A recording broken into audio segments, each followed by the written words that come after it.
sits alone.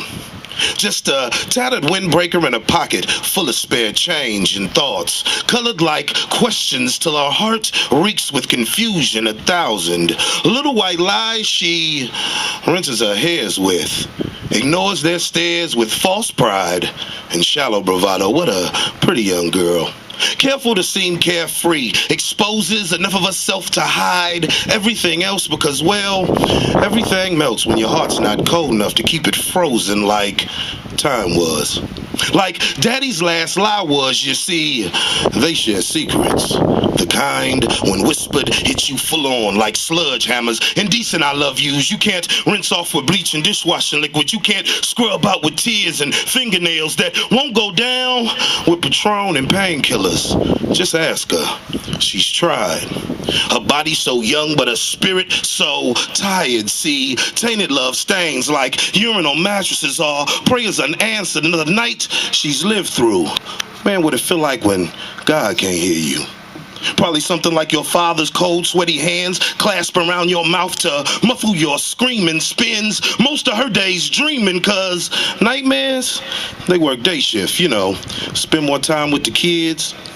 To one eve of a silent night, after he had left her there, covered in self-loathing, exposed and disgusted, wrapped in sheets that knew too much, had seen too much, she took up arms against the victim, put the business end of a hidden revolver in her mouth, and transformed herself.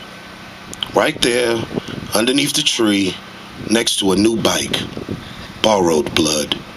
16 years of living a life she never owned. Her body just a decoration now, underneath her evergreen with tinsel and strung popcorn husks dangling from her hair, the contents of her skull plastered against the window like canned snow.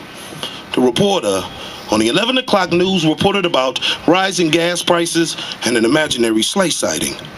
That night, an angel died.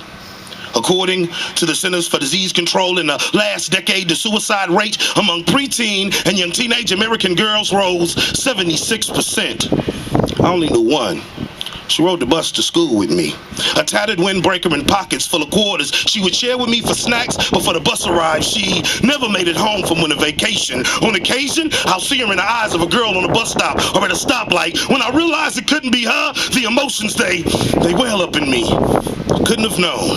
There was nothing I could have done different. If it wasn't for the note she left, he'd have never been found out and convicted. But what I can give my friend, altered by distorted affections and blasting powder, is this poem and a plea to the protectors of young girls.